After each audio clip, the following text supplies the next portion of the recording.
যদি রাত মহালে শোনা যেত বঙ্গবন্ধু মরে নাই, এই গান এই ডিসেম্বরে বাজে নাই। হ্যাঁ শুনছেন? আগামী দিন বাজবে? অসম্ভব, অসম্ভব।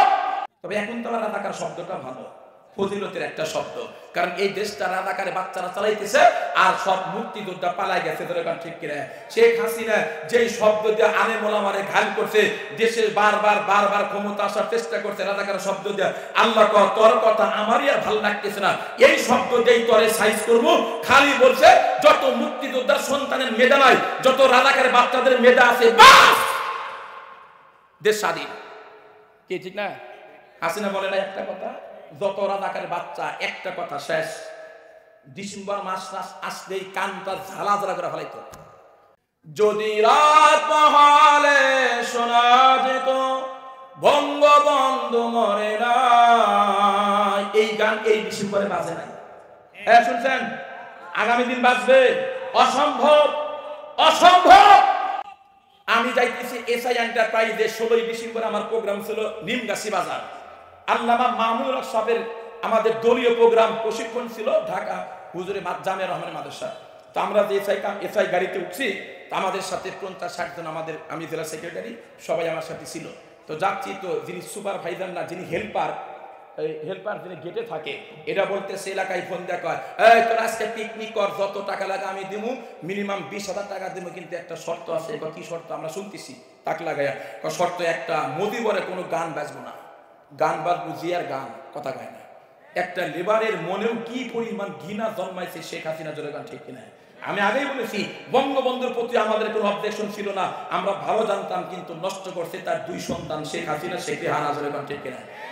না কেন? আমি এই গানটা এক জায়গায় ওয়াজে কইছি আজকের মতোই, মিডিয়ালা করছে কি জানেন? পরের টাকাইটা দিছে, খালি গানটা দিছে, 2-3 দিনের মধ্যে 2-3 মিলিয়ন ভিউ তো হয়েছেই।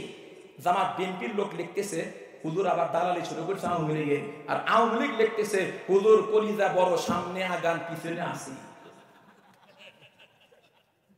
কথা মিডিয়ার কাম দেখছেন, সাংঘাতিক কাম, কাটছাট করে আর কি। যাই, যে কথা বলতেছি, স্ত্রীকে কখনো মারবেন না। মারবেন? পৃথিবী বিখ্যাত 2টা ফতোয়ার কিতাব আছে, একটা ফতোয়া আলমগীর আর একটা ফতোয়া স্বামী। আল্লাহ পড়ার তৌফিক দান করেছেন, যারা মুফতি পড়েন তাদের এটা বাধ্যতামূলক করতে হয়। বাদশা আলমগীর জামানায় আলেমদের তত্ত্বাবধানে লিখছে ফতোয়া আলমগীর, আর আল্লামা ইবনে আবিদিন শামী রাহমাতুল্লাহ লিখছেন রদ্দুল মুহতার ফতোয়া স্বামী। স্পষ্ট লেখা আছে, কোন স্বামী যদি বিনা কারণে তার স্ত্রীর গায়ে একটা আঁচড় দেয় বা থাপ্পড় দেয় বিনা কারণে, কাল কিয়ামতে আল্লাহর আসামির কাঠগড়ায় দ্বারা জব দিয়ে করতে হবে, বউ মারছিলা কেন? মা বোন মনে খুব খুশি হইতেছে না? আছে না নাই? এই জন্য মারবেন না। তবে একটা কথা, ওরা কি মায়ের সাথে খায়? মায়ের সাথে খায়, সারাদিন জামার সাথে cat cat cat cat cat cat, কথায় কথায় ক্যাট ক্যাট করে, আছে না নাই? বুঝি না তা না, আপনাদের যদি প্রতিদিন ঝগড়া হয়, আমাদের 7 দিন একদিন ওই জাতি ওরকম, ও মহিলা জাতি এমন। আমাদের ঝগড়া বেশি হয় শীতকালে, এই যে এখন চলতেছে। 5 দিন যাই পঞ্চগড় ঠাকুরগাঁও, দ্বিতীয় দিন ফোন দেয় কেমন আছেন, পঞ্চগড় লালমনির, এরপরে কক্সবাজার রামু, ফোন দিয়ে কেমন আছেন, কাল্লা ভালো রাখছে, খবর নেওয়ার দরকার নাই, যা করতেছেন তাই নাই, থাকেন, আমাদের খোঁজ নিয়েন না। দেখি ভালো কথা না খারাপ কথা? নারায়ে তাকবীর, প্রধান বক্তার আগমন, হাসানপুরের পক্ষ থেকে